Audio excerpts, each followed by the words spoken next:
faisons le scénario jusqu'au bout. Tu as peur de quitter ton boulot pour commencer ton business, tu as peur de commencer ce projet ou cette fondation. Bon, quel est le pire qui Qui peut puisse arriver? t'arriver? Ça va pas marcher, c'est tout. Bon, ça marche pas. Tu m'as perds pas- l'argent. Tu n'es pas mort. On va jusqu'au bout. On va Tu jusqu'au perds bout. l'argent. Quand on est arrivé jusqu'au bout du pire qui puisse arriver, maintenant on se regarde. La plupart du temps, on se rend compte que bon, Il n'y a rien de grave. c'est gérable.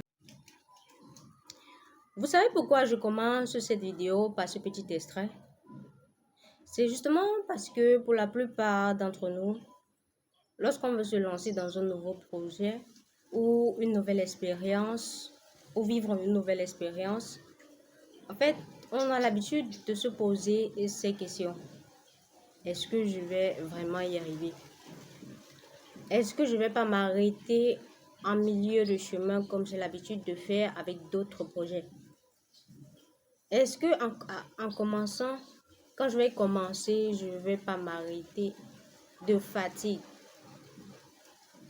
Eh bien, si tel est ton cas, tu tombes sur la bonne vidéo parce que ça va t'apprendre à dépasser cet état d'esprit-là et à plutôt passer à un autre état d'esprit qui est celui de leader.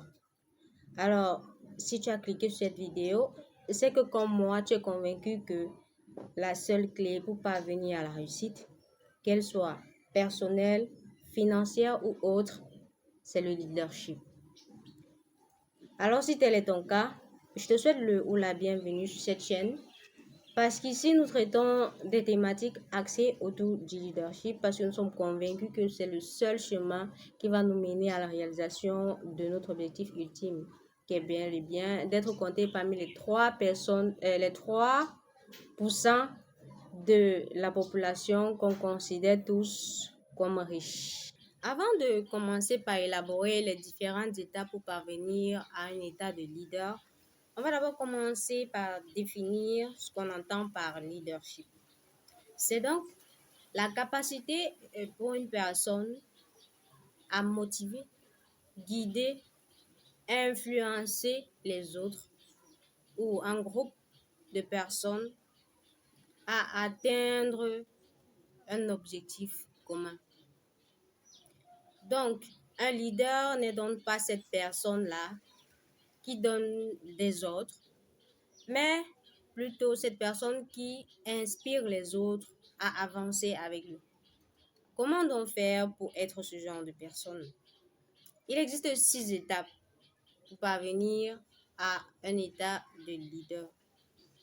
La première, c'est la connaissance de soi. Quand on parle de connaissance de soi, on parle de connaître ses forces, ses faiblesses, ses motivations, ses valeurs et ses limites. Qu'est-ce que je mets dans les forces? Quand je parle de force, je parle de ce dont tu es capable de faire mieux que les autres. Il peut également s'agir de quelque chose que tu fais aussi bien que les autres, mais la manière dont tu te ressens, la manière dont tu te sens après avoir fait cette chose-là est vraiment différente par rapport à la plupart. Donc ça peut être considéré comme une force. De deux, un don peut aussi être considéré comme une force. Comme certaines personnes ont le don de diriger un groupe, de manager, ça c'est une force. Ça peut aussi être une attitude, comme certaines personnes peuvent avoir cette capacité de garder les choses plus longtemps. Comme par exemple ma maman, elle est capable de te montrer un vêtement qu'elle a porté. Elle a commencé à porter quand elle avait ses 18 ans. Et donc, quand tu vois cet habit-là, tu ne peux même pas imaginer que c'est un habit qui date. Et pourtant, ma maman, je dois rappeler qu'elle n'est pas de la trentaine. Donc, ça, c'est aussi une force. Pour ce qui est des faiblesses, cette partie-là, pour moi, est facile à élaborer. Pourquoi? Parce que notre entourage a cette manie-là, cette manie-là de nous reprocher à chaque fois que nous faisons ou que nous agissons d'une certaine façon. Donc, toutes ces reproches-là doivent être notés. Donc, un leader doit prêter attention à tout ça, les noter et entrer dans son moi personnel pour essayer vraiment d'identifier si de connaître en fait d'identifier si c'est que d'évaluer, voilà c'est ça le mot que je cherchais, pour essayer d'évaluer si vraiment parmi ces reproches là en fait si tous sont vraiment considérables comme faiblesse pour lui et tout, ou bien si ça à son image en fait. Donc, pour moi, c'est ça. C'est une étape un peu facile pour moi. Maintenant, la partie motivation.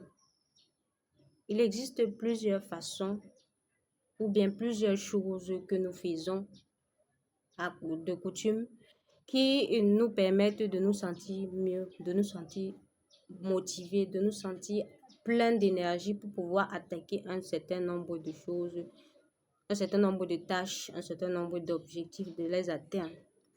Donc, pour certaines personnes, le fait de se réveiller le matin et de travailler jusqu'à midi ou bien jusqu'à la moitié de la journée sans manger, pour eux, ça leur permet d'être plus énergiques et plus, euh, plus performants. Pour certaines personnes, c'est le fait de se réveiller très tôt le matin, bien plus tôt que d'habitude, et d'effectuer certaines tâches ou certaines activités avant de commencer la journée. C'est ça qui va leur permettre d'être plus énergiques, comme par exemple chanter, dessiner, faire du sport, tant de choses. Donc, trouvez pour vous parmi toutes ces activités-là ou parmi toutes ces choses-là. Maintenant, quand on parle de valeur, c'est quoi une valeur? La valeur, c'est ce en quoi tu crois le plus, ce que tu respectes le plus dans cette vie, ce que tu es capable de dire, je meurs à cause de ça. C'est ça qui fait ta valeur. Donc, un leader ou un futur leader doit être capable d'identifier tout ça. Et enfin, les limites.